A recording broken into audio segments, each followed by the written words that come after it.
Nacido en Colombia y con más de 37 años de trayectoria ministerial, el apóstol Basilio Patiño ha sido una voz clave en la formación y cobertura de ministros en diferentes naciones.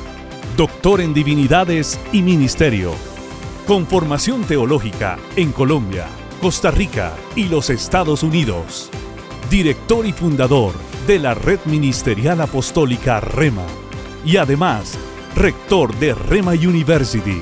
Desde Houston, Texas, lidera una red que brinda cobertura y mentoría a más de 100 ministros en iglesias en Norte, Centro, Suramérica, el Caribe y Europa. En el CAM Milwaukee 2025, con nosotros, el apóstol Basilio Patiño. Anoche aprendimos la importancia de edificadores entendidos con el valor del fundamento y la calidad de los materiales. La motivación y pureza del mensaje y del mensajero hacen que la edificación de los santos sea efectiva y que también sea precisa.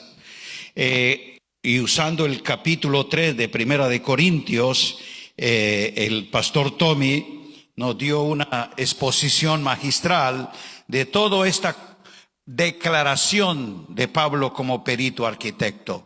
Siguiendo ese pensamiento, ahora voy al capítulo 3, pero de la segunda carta, donde ya el apóstol, no como perito arquitecto que pone el fundamento y establece a la iglesia el diseño de la edificación, ahora nos hace una declaración poderosa.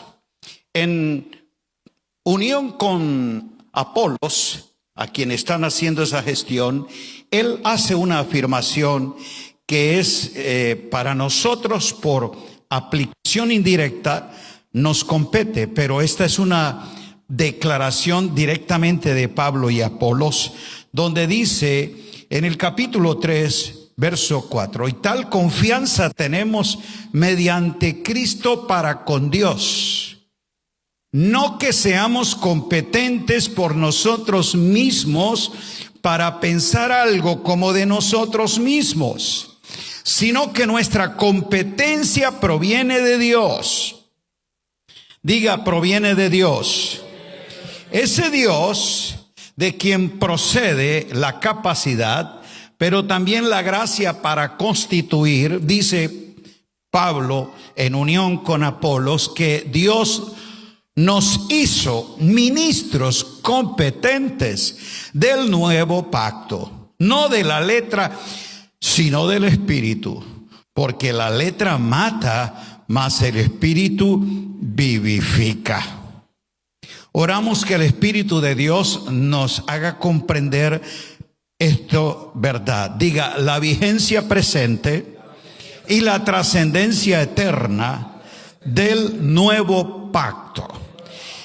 Mucha gente se previene cuando escucha esto. Esta es una nueva doctrina que está llegando a la iglesia. No sé dónde han sacado esa enseñanza de nuevo pacto. Nos suena como una secta. Y algunos consideran de que esto es un asunto novedoso y ya va a pasar esa moda. Pero yo quiero decirle que ni es una doctrina y mucho menos que es nueva. Nuevo pacto es toda una estructura de fe revelada en Cristo. No es nueva, está en la Escritura siempre, y ese pacto es una expresión de ese pacto eterno, así que está siempre en el propósito de Dios. No es un asunto novedoso, ni tampoco un movimiento que va a pasar. Este es un diseño en que la iglesia ha sido establecida y nos compete a nosotros como ministros definir entonces el mensaje que vamos a desarrollar.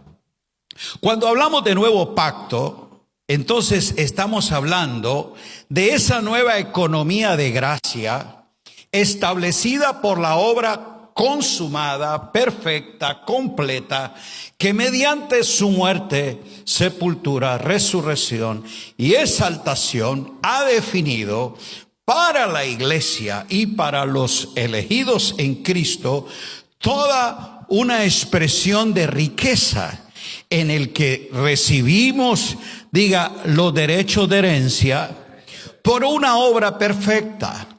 Lo que el nuevo pacto está encapsulando es que en la cruz se definió un antes y un después. Pablo habla en Gálatas de antes de venida la fe y después de que la fe vino.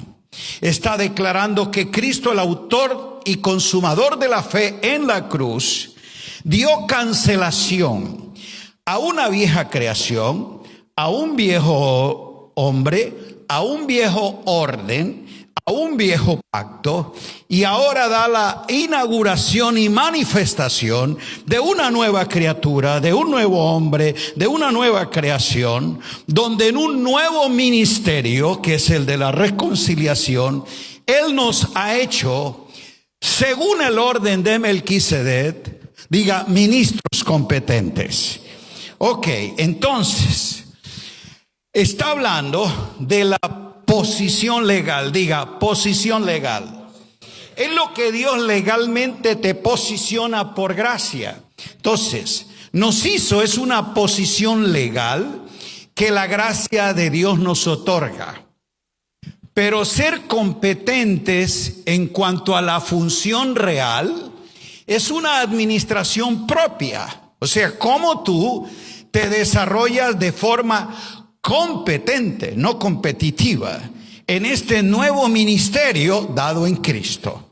Y en el capítulo 3, Pablo expone algunas razones del por qué este nuevo pacto tiene esa vigencia presente. Por eso dice, nos establece en un presente continuo, pero muestra la trascendencia eterna que este pacto tiene en cuanto a su vigencia, en cuanto a su alcance y en cuanto a su autor. El autor y consumador de la fe es el Cristo eterno. Entonces, la primera razón por la cual este pacto es vigente y es trascendente en el orden que Dios lo ha establecido es lo que acabamos de leer, verso 4 al 6. Diga, por la calidad de ministros que constituye. El viejo pacto constituía otros ministros que eran por sucesión, que tenían que hacerlo basado en un sacrificio de otra víctima. Y dice que ese sacerdocio iba a quedar obsoleto. ¿Y por qué razón? Porque era un asunto en el cual ellos estaban trabajando en un orden terrenal, temporal y figurativo, pero ahora en este orden los ministros, la calidad está justamente, diga, en el Espíritu. Por eso son ministros del Espíritu, porque ellos no obran según las obras de la ley.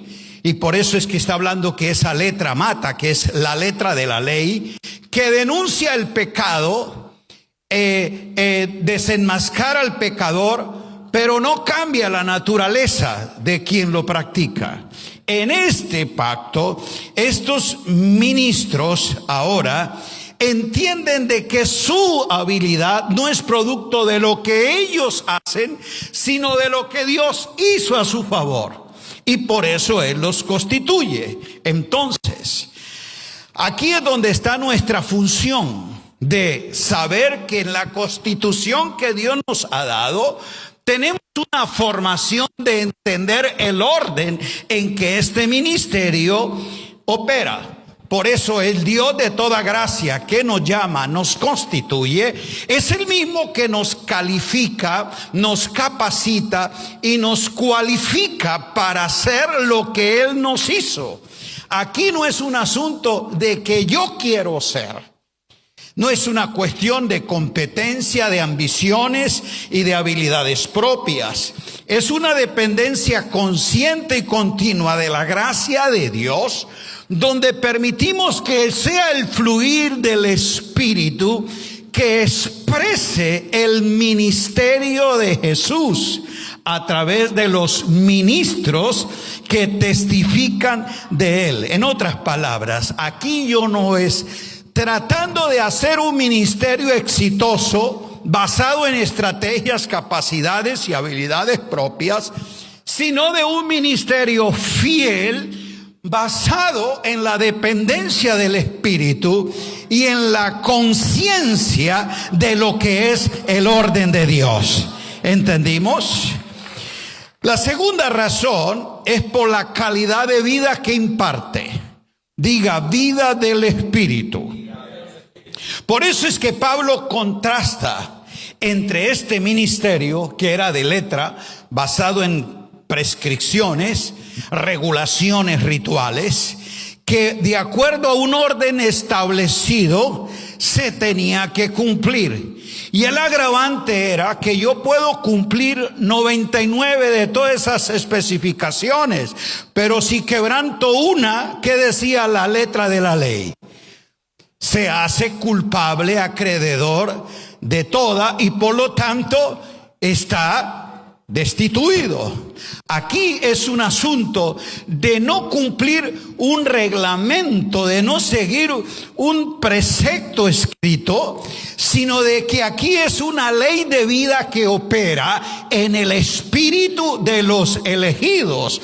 Por eso usted está constituido por gracia en este ministerio, y hay una ley espiritual. Pablo la habla, diga, la ley del espíritu de vida.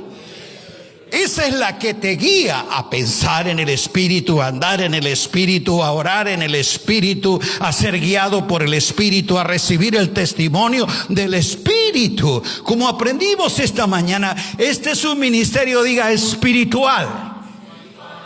Ahora, el asunto es que esa palabra nos suena como espiritualoide, místico, pero está hablando de realidades. No hay asunto más real, genuino, auténtico y perdurable, que es lo que es del Espíritu. ¿Y por qué? Porque es todo lo que es consustancial con la naturaleza misma de Dios. Dios es. Entonces note usted que este ministerio que es en el Espíritu es de acuerdo a la naturaleza, a la esencia de Dios. Por lo tanto, se trata es de presentarle a Él, de agradarle a Él, de servirle a Él. Por eso este ministerio mata, como aprendimos también esta mañana, nuestro ego que reclama protagonismo. Aquí se trata del Espíritu, no de mi éxito, sino de mi fidelidad al orden en que Dios opera. Encontramos, como lo anuncia Pablo, que esta regulación de ley, tanto en lo moral como en lo ritual, de manera exhaustiva y definitiva establece la culpa. Por eso era que aún el mismo sacerdote tenía que ofrecer primero sacrificio por su pecado. ¿A dónde te lleva este ministerio? Dice Pablo que a culpa, condenación. Pero el que recibe el ministerio de este pacto opera no en culpa ni condenación, sino en gratitud. En otras palabras, aquí yo no sirvo a Dios esperando para que Él me ame más, me bendiga más y me acepte mejor. No, soy lo que soy por la gracia de Dios. Aquí no hago algo para que Dios se agrade. Lo hago es porque en gratitud lo he recibido todo en la buena y agradable obra que Él hizo el Hijo para nosotros. ¿Entendimos? Entonces, no te diga en espíritu. Produce una vida espiritual donde Dios nos ha dotado esa ley para pensar y andar. Y además nos ha dado el Espíritu mismo del Cristo, que es el fiador, el garante, el autor, consumador de este pacto. O sea, tú operas en el mismo Espíritu de Cristo. Por eso todos nosotros hemos recibido el Espíritu de Él, del Cristo ascendido, para que podamos aprender y conocer la verdad que está en Jesús. Ese Cristo dijo que vendría a hacer esa obra y nos daría el Espíritu de verdad que nos guiaría ¿a qué? a toda verdad. Este pacto es verdadero, es genuino, este pacto es auténtico y por lo tanto al ser veraz, revela el carácter mismo de Dios, su naturaleza y sustancia. Aquí nosotros servimos no como ministros bajo culpa, sino como servidores de Dios en calidad, y esto debía alegrarle, diga, espíritus vivificados. ¿Cómo tú ministras aquí? Mire usted, ministra en el espíritu. No a creyentes momificados, no, a espíritus vivificados. Le llama que nosotros servimos a la congregación de los primogénitos, de los espíritus perfectos, amado Hijo de Dios y ministro de esta gracia. Cuando estás al frente, no son creyentes testarudos y carnales a los que usted está tratando de corregir. Allí hay espíritus vivificados a los cuales tú les notifica y le aclara las riquezas espirituales que están en Cristo. Por eso, como en esta mañana, cuando un espiritual juzga y oye una palabra, ¿no sentía usted en su espíritu como María que algo en su interior se alteraba? Claro, es la excitación del espíritu a la iluminación de la palabra cuando uno percibe que hay alguien que desde el espíritu está ministrando al espíritu. Muchas veces predicadores elocuentes, carismáticos, dramaturgos te pueden crear sensaciones y atmósferas, pero es habilidad humana de cómo excitar las emociones. Pero un ministro del Espíritu no le interesa qué es lo que usted siente, sino qué es lo que usted recibe y sabe en el Espíritu. ¿Entendimos? Entonces, bajo esa convicción, tú sabes que esa palabra del Espíritu que proviene de Dios, Jesús dijo que eran palabras que son espíritu y son ¿qué?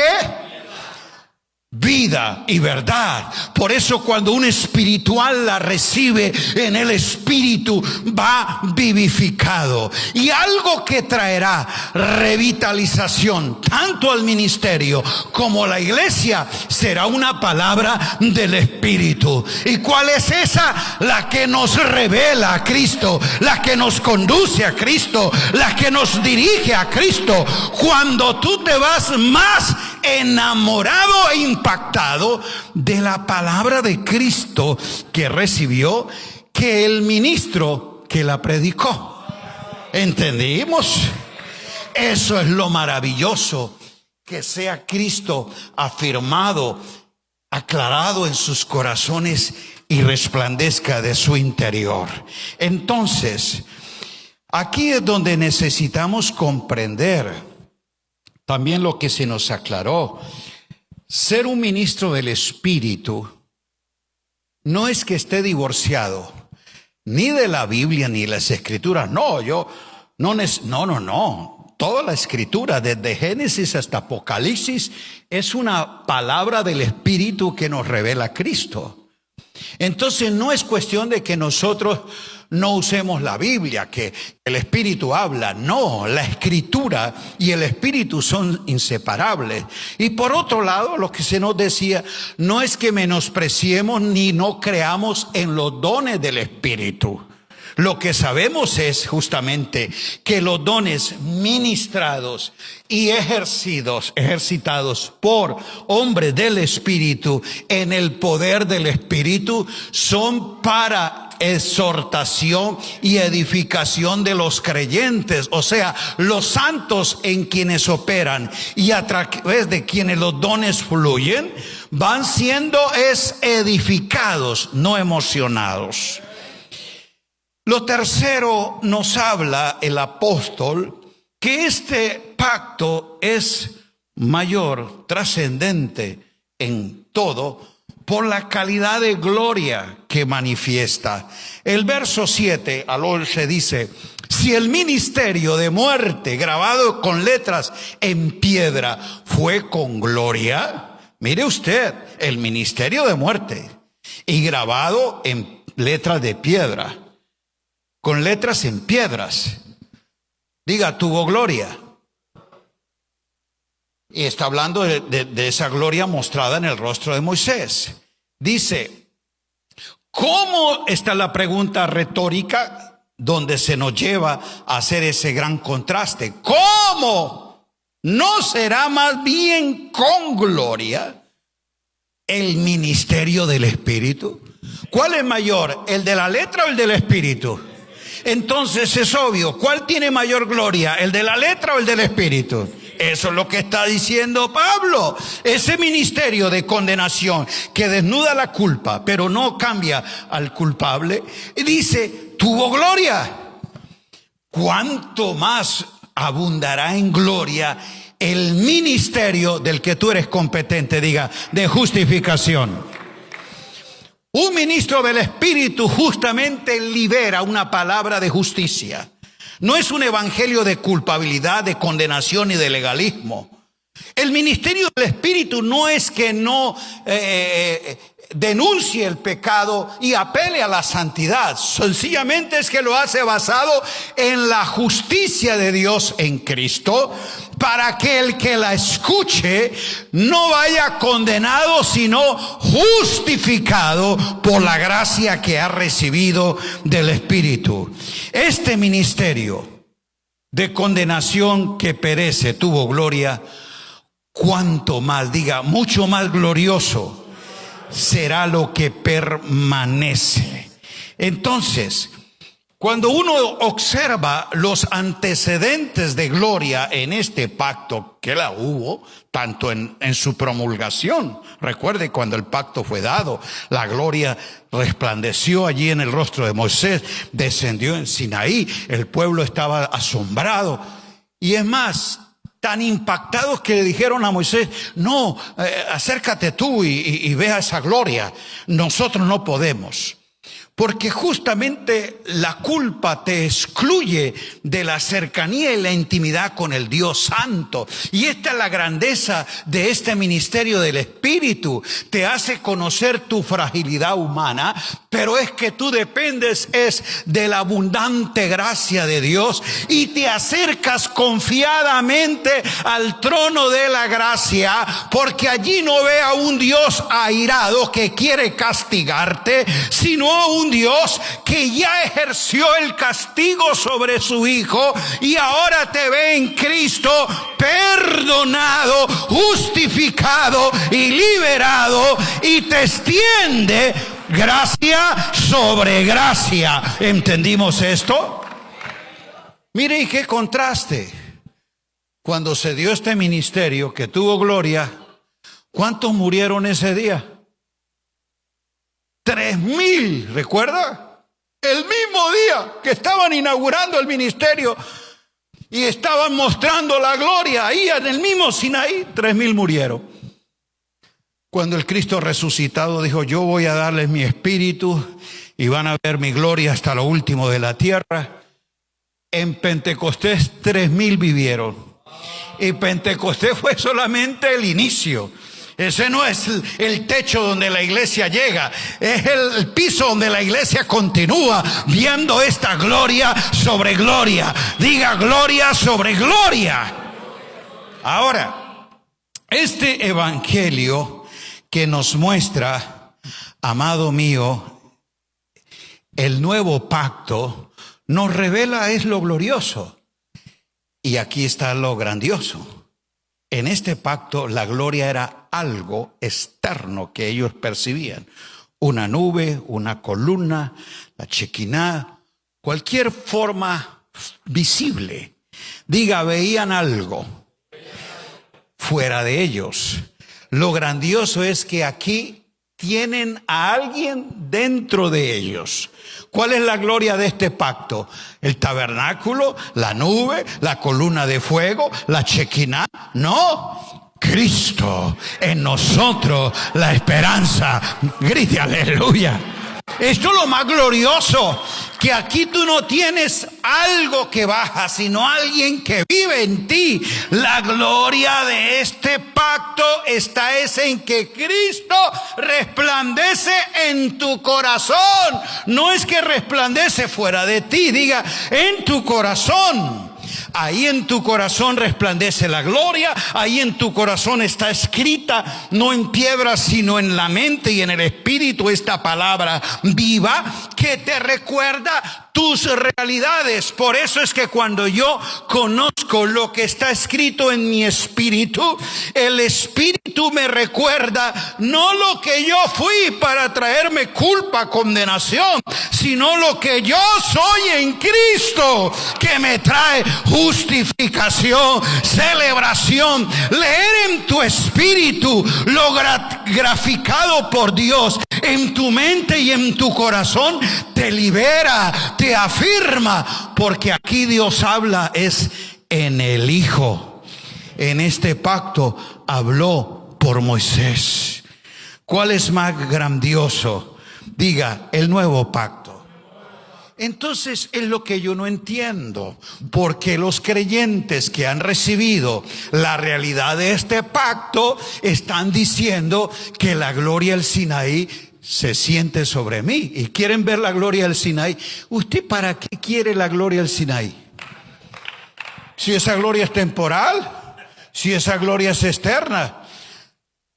Si Dios quisiera darte la gloria al Sinaí, te hubiera hecho nacer en la época de Moisés. Pero como Él quiso darte la gloria del Hijo, te hizo nacer después de la cruz. Cristo, aleluya. ¿Cuál gloria quieres? Es lo que no podemos, por eso lo que hablábamos, la precisión, la definición de esta palabra de doctrina que nos nutre, y es la instrucción correcta que viene de la obra de la cruz. Aquí no se te enseña a pedir la gloria ni que baje la gloria, no. Aquí celebras y manifiestas la gloria de Dios en tu vida. Ese es el llamado del Espíritu. Oh, gloria a Dios. Entonces, el apóstol Pablo, más adelante en el capítulo 4, dice: Dios fue que mandó que de las tinieblas resplandeciese la luz. Es el mismo que resplandeció en nuestros corazones. ¿Y para qué? Diga, para iluminación. Del conocimiento. ¿Del conocimiento de qué? De la gloria de Dios. ¿Y cómo la conozco? ¿Una nube? ¿Un fuego? No. ¿En dónde veo la gloria de Dios? En la faz de Jesucristo. Y por eso es que Cristo tiene que ser revelado en nuestros corazones para que la gloria de Dios sea vista. Diga, sea vista su gloria. Ahora el asunto es, ¿dónde tú quieres ver? ¿Antes de la cruz o después de la cruz? Entonces después de la cruz tiene que decir: he aquí la gloria de Dios.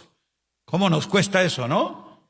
Nos parece que no. Es más fácil allí está la gloria de Dios, mostrar a alguien o algo. Pero decir aquí, eso es un asunto que solamente un entendido como Pablo. Diga, iluminación. Esa es la tarea del Espíritu, alumbrar los ojos de nuestro entendimiento. Esa es obra del Espíritu. ¿Para qué? Para que en la revelación del Espíritu yo pueda conocer, diga conocer, saber estas realidades de Dios.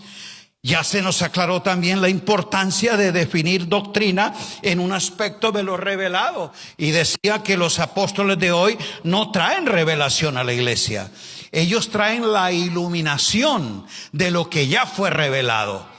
El espíritu de revelación es el que recibimos para saber la revelación del Espíritu, que ya fue dada a los santos apóstoles y profetas y consignadas en las sagradas escrituras. Por eso, si quieres tener la revelación del Espíritu, necesitas en el Espíritu, por iluminación, ir a las escrituras y va a resplandecer lo que está escrito allí por Cristo. Es el Espíritu que lo improntó en tu interior para hacerte salvo. saber las cosas que son de Dios. ¡Qué maravilloso! Este ministerio me trae la realidad, las cosas visibles, los bienes reales que se hicieron efectivos en Cristo. Dios lo hace de esa forma. Lo cuarto, Pablo muestra la vigencia y trascendencia de este nuevo pacto es por la integridad y claridad de su presentación. Y pone el contraste también de la hipocresía de este pacto, donde se tenía que usar un velo para hacer creer que todavía la gloria estaba presente, porque la gloria en el rostro de Moisés, ¿qué pasaba? Se desvanecía, porque era temporal, externa. Sin embargo, el pueblo, por tener el velo puesto, creía que la gloria en él estaba. Y aquí hay una sutileza, justamente, de que a veces nosotros queremos presumir de que tenemos la gloria usando una careta. O sea, es una apariencia y puede ser el título, puede ser la imagen, no sé qué careta, porque en eso somos expertos nosotros, en qué careta usar para mostrarle a los demás la imagen que tenemos, pero no es realidad. Y esto es lo que hace este pacto: denuncia las sutilezas, las desenmascara, lo que en forma fingida se quiere aparentar, porque esto es esencia y es sustancia. Y aquí es lo frontal, yo diría lo decisivo de este pacto. Cuando usted tiene un ministerio de manipulación, de adulación y de figuración, todas estas sutilezas las puede manejar y a veces hacerle creer a la gente que la unción está en ti, pero porque tiene puesto: soy el hombre de Dios, el ungido, y aquí tremenda unción. Pero que cuando se baja ya a la casa y su esposa, que estuvo escuchándole aquí, dice: mentiroso, a mí me insulta, en mi casa es grosero, a mis hijos los agrede. ¿Aló? De eso no vinieron aquí, lo he visto por otro lado. Entonces, aparentar es fácil, es solo saber usar la máscara correcta. Y eso es lo que este pacto hace. Genera la religiosidad, y la religiosidad normalmente alimenta al fariseo que todos llevamos adentro. Diga, hipócrita. Sí, que era el hipócritos, el que usaba la máscara en el teatro griego. Este pacto no, porque aquí te está diciendo: es lo que tú eres en él, no lo que presumes ser para otros. Aquí, por eso, como Pablo, me puedo presentar en debilidad, pero cuando soy débil, vengo a ser fuerte, porque no uso la debilidad como justificación de mi carnalidad, sino exhibición de la gracia de Dios que me perfecciona. O sea, mi debilidad exalta es la gracia de Dios que me sostiene, que me perfecciona. ¿Qué es lo que hace? Diga, perfeccionar.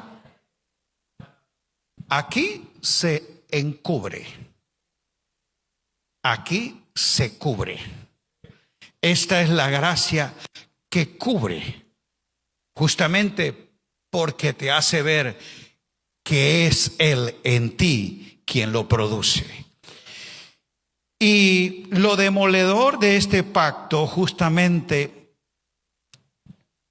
es que cuando se muestra algo fingido, como esto es esencia, es espiritual, usted lo toca, usted percibe de esa flor que usted ve allá, tan sintética, original, esa que saben hacer con todas las técnicas que uno dice: yo creí que era de verdad natural.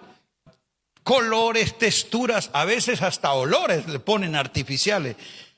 Pero aunque sea todo igual, diga, no produce vida. Porque no la tiene. Este es uno de los asuntos que el que tiene el Espíritu y sabe las realidades de este pacto empieza a palpar que esa apariencia, que todo parece que es verdad, pero diga, el espiritual juzga, discierne. Esto es lo maravilloso. Aquí no hay espacio para que la hipocresía gane. Esto tal vez lo puedas lograr aquí, pero en este pacto no, porque se requiere, diga, quitar el velo, las máscaras, todo aquello que nos está creando una apariencia y un asunto ficticio. La franqueza, la claridad de este pacto. Y lo quinto, diga, por la libertad que otorga. ¿Qué dice el versículo 17? El Señor es el Espíritu. ¿Y donde está el Espíritu del Señor, ahí hay qué? ¿Allí hay qué? Ok, no confunda libertad con libertinaje. El Espíritu nos hace libres para vivir en la libertad con que Cristo nos hizo libres. Pero vivir libres en el Espíritu no quiere decir que yo puedo hacer lo que yo quiera. Que eso es lo que algunos consideran. No, es que yo soy libre y a libertad me llamó el Señor. O sea, yo puedo definir mis propias líneas, yo puedo tomar mis propias decisiones y nadie puede juzgarme. No. Libertad aquí no es un asunto de que hagas lo que te parece. Aquí, ¿sabe cuál es la paradoja de este pacto? Que te hace libre siendo esclavo. ¿Qué dice Pablo? Diga, esclavo de Jesucristo. Qué curioso. Lo paradójico es que la mayor libertad de este pacto es siendo esclavo de Jesucristo. Cuando tú estás dominado, sujetado a Él, pero no por intimidación, sino por gratitud, con la libertad con que Él te hizo. Y lo grandioso de esta libertad es justamente que te hace a ti plenamente seguro de lo que has sido librado. Nadie puede valorar la libertad si no sabe la esclavitud en que vivía. Nos trasladó ¿de dónde? De la potestad de las tinieblas. Si usted no ha identificado tinieblas, ni conoce la potestad del mal, cómo opera, y no sabe las profundidades de tu desgracia, nunca va a valorar las riquezas de la gracia y el valor de la libertad. Pero lo triste es que algunos, por no entender la libertad con que Cristo los hizo libres, están pidiendo liberación. Y esto es lo absurdo. Diga, de las tinieblas a la luz. Este era un ámbito de iniquidad, de condenación, de maldad. Vivíamos en otra creación. Ahí estábamos, cautivos, hijos de ira, de desobediencia, lo mismo que los demás. Pero Dios, que es rico en misericordia, con su gran amor, fue y nos sacó de la potestad de las tinieblas, diga, y trasladó. Son dos acciones inseparables. Diga, me sacó. Pero algunos piensan que lo sacó, pero todavía siguen atados. No. Y algunos están diciendo, no, es que algunos son como Lázaro, salieron pero todavía están con vendas. No, verdaderamente libre. Aquí no quedaron vendas, ninguna atadura, ni nada. Él no dejó nada inconcluso, ni ningún demonio pendiente por derrotarlo después. Lo trasladó verdaderamente libres. Pero por no entender el ministerio del nuevo pacto y del Espíritu, ese creyente está diciendo, no he podido salir adelante. Yo siento que hay un demonio de pobreza que todavía me ata. Hay una maldición generacional que todavía me tiene a mí atado. Entonces yo creo que es como que todavía hay un demonio que no se fue.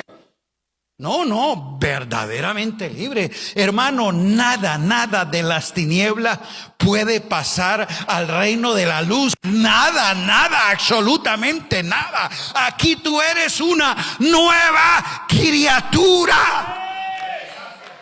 No es ese pecador que Dios libró y le dejó algunas cuentas por resolver. Es una nueva criatura que pertenece a una nueva creación y vive en la libertad con que Cristo lo hizo libre.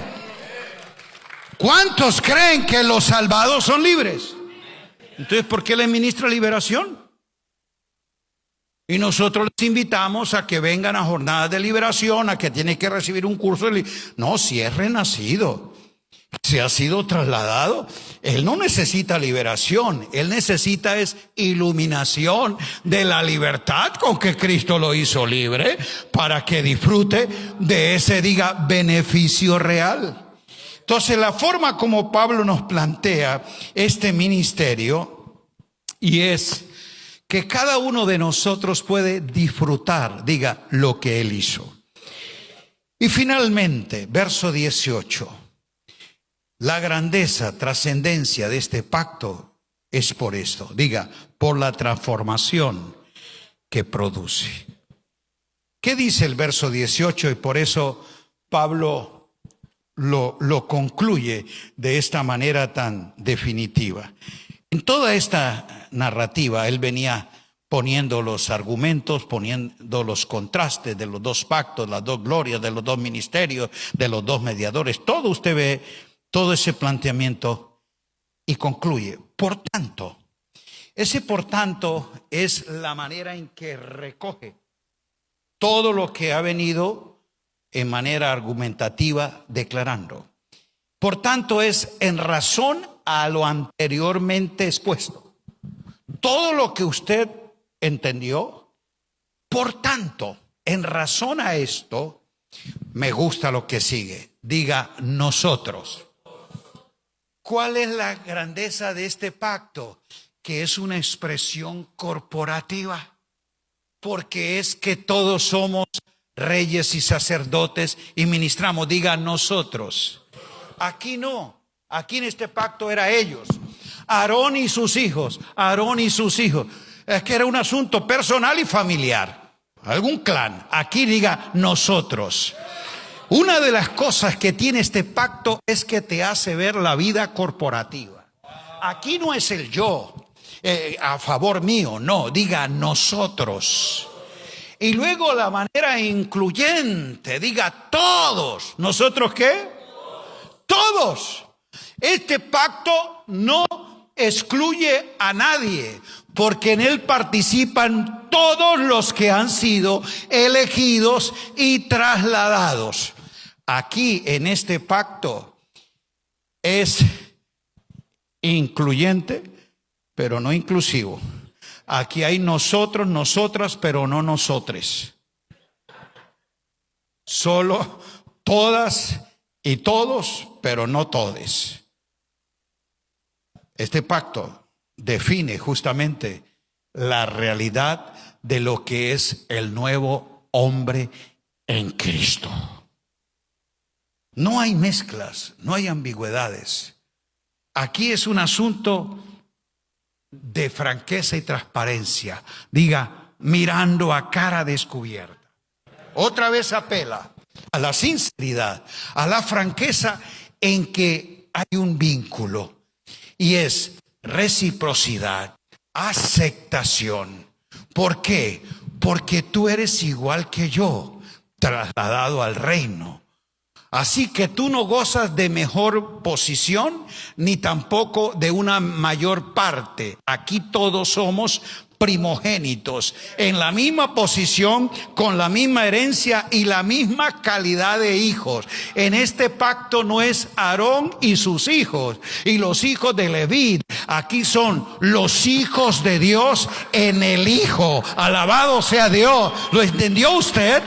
Aquí no hay diferencia social ni racial. Es nosotros todos en esa unidad del Espíritu, con una aceptación y valoración en el que podemos vernos en Cristo, incluidos por su gracia, con igualdad de condiciones. Diga, mirando. Aquí es la forma en que el apóstol invita a ese grado de intimidad y de conocimiento con un sentido de preferencia. La palabra mirando allí es octomai, y la idea es de enfocar la vista en un objeto único. Y eso es una decisión de la voluntad. Ver es una capacidad del órgano. Yo puedo estar aquí viendo, o sea, ejercito mi capacidad del órgano de la visión, ¿sí o no? Yo estoy viendo. Y es que yo veo el escenario, yo veo una cantidad de personas, sillas, objetos, porque mi vista percibe por reflejos y todos los componentes, pero yo no estoy mirando, porque mirar es una decisión de la voluntad, y es cuando de todo lo que veo decido mirar, y ahí sí soy atraído, mi voluntad decide enfocarme, y cuando yo decido el objeto, todo lo demás ya no tengo ninguna referencia, ningún detalle. ¿Me estoy haciendo entender? ¿Por qué es mirando? Porque es lo que en voluntad usted decide escoger, observar.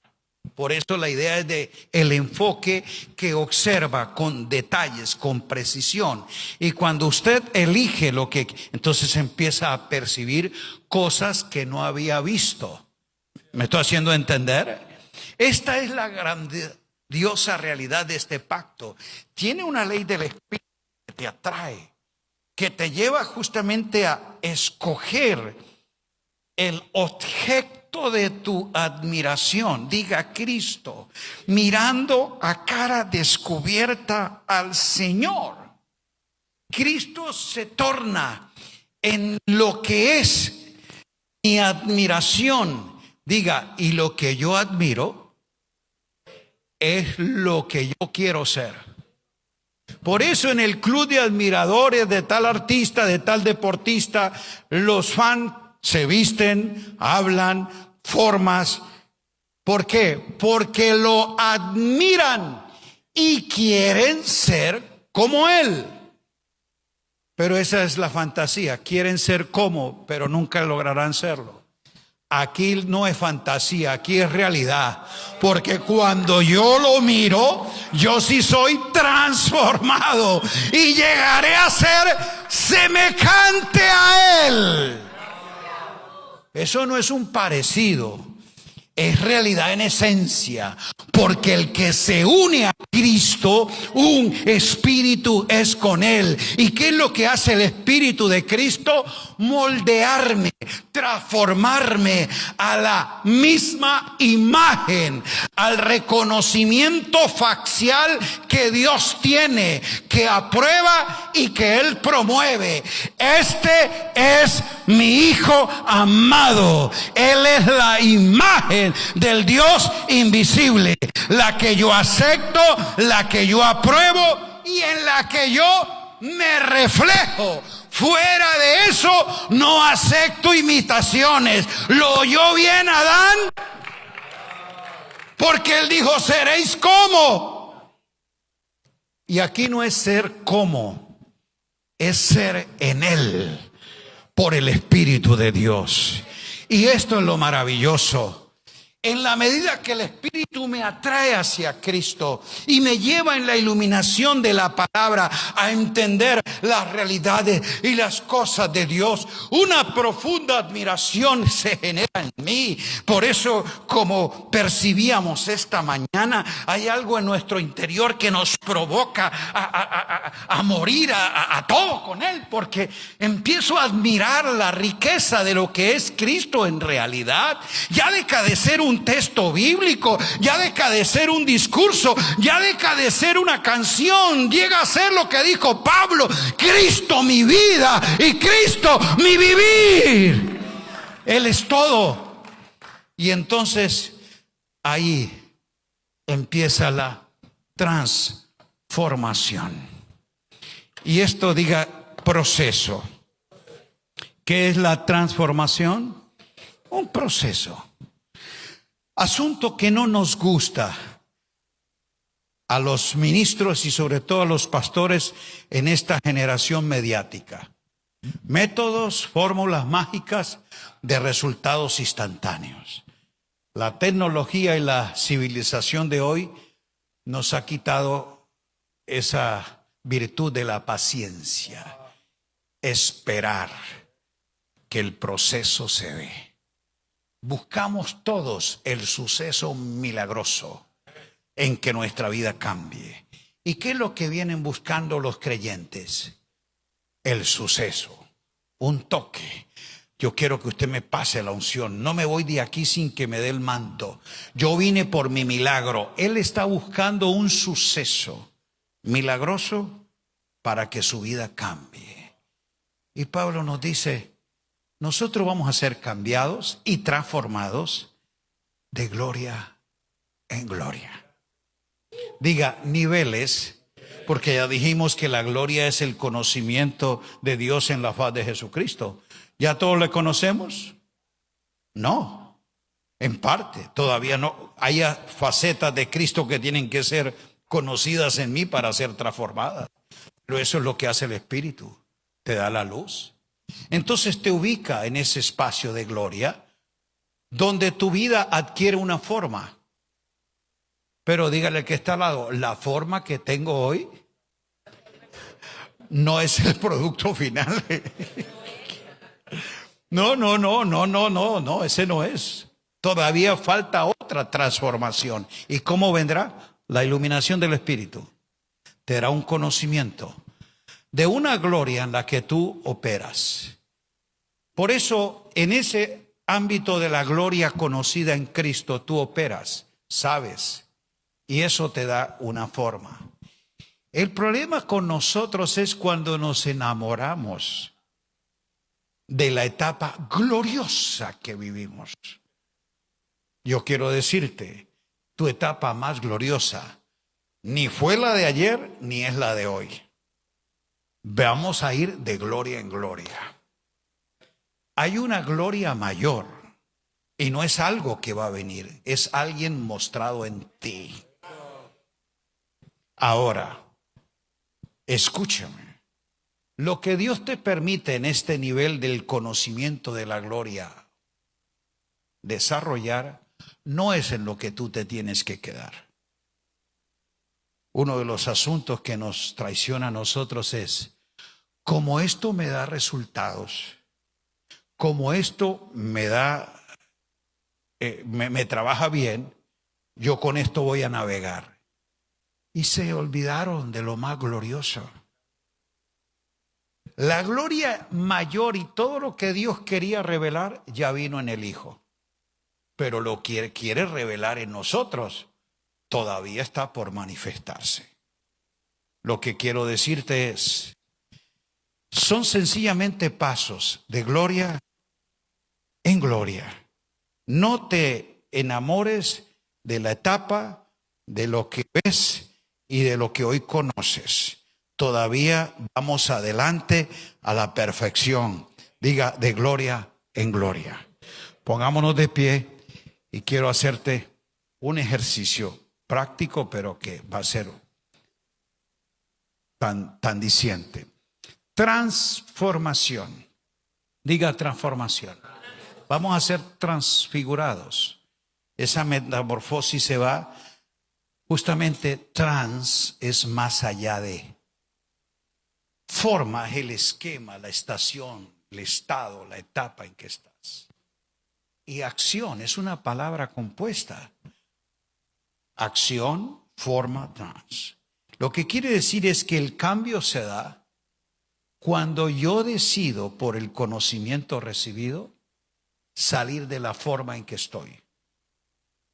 Y ya le dije que esto no es un asunto de brinco, sino de paso a paso. ¿Ok? Entonces voy a pedirle que hagas algo, por favor. Allí donde estás, solamente de un paso hacia adelante. Uno solo. Mire que con un solo paso que diste, ya saliste de la forma en que antes estaba. Solo con uno.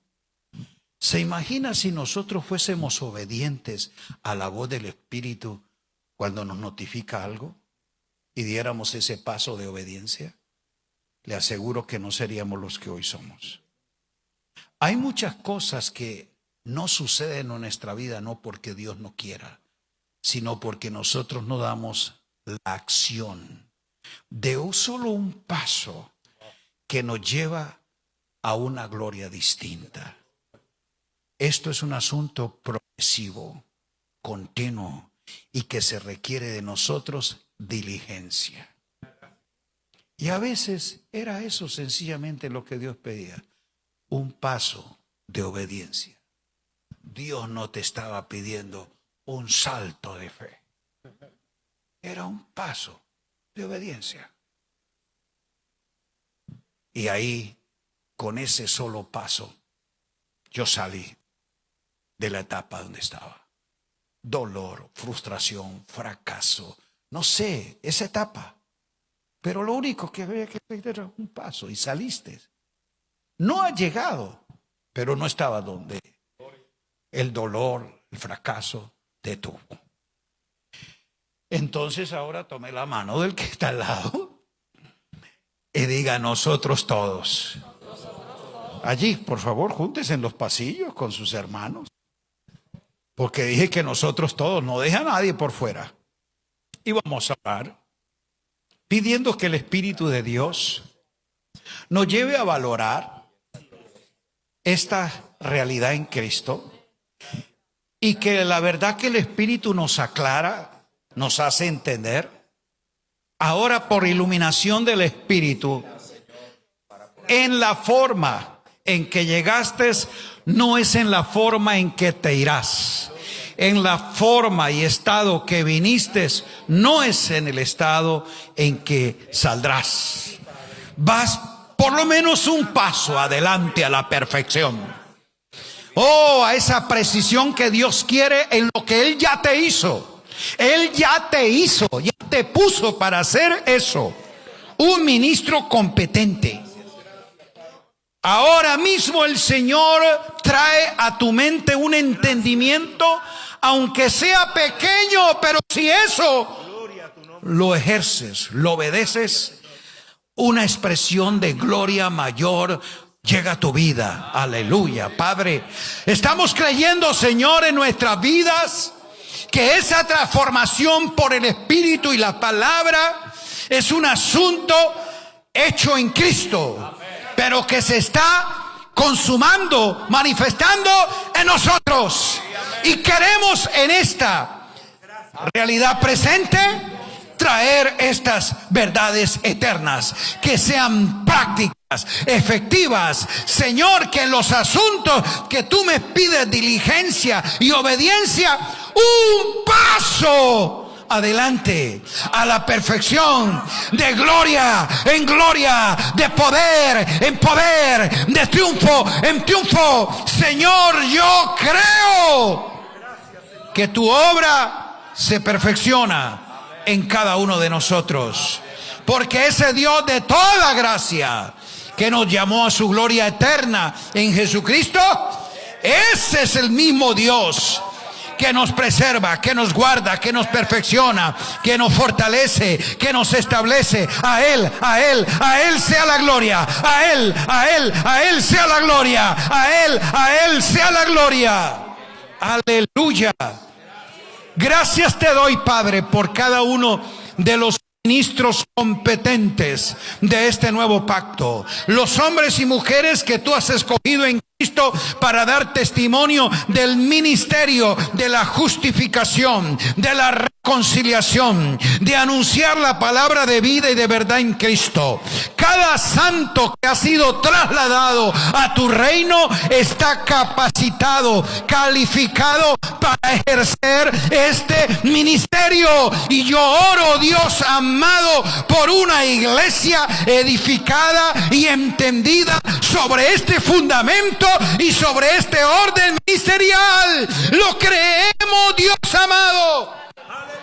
No queremos, Señor, más congregaciones cristianas, sino una iglesia que revele a Cristo.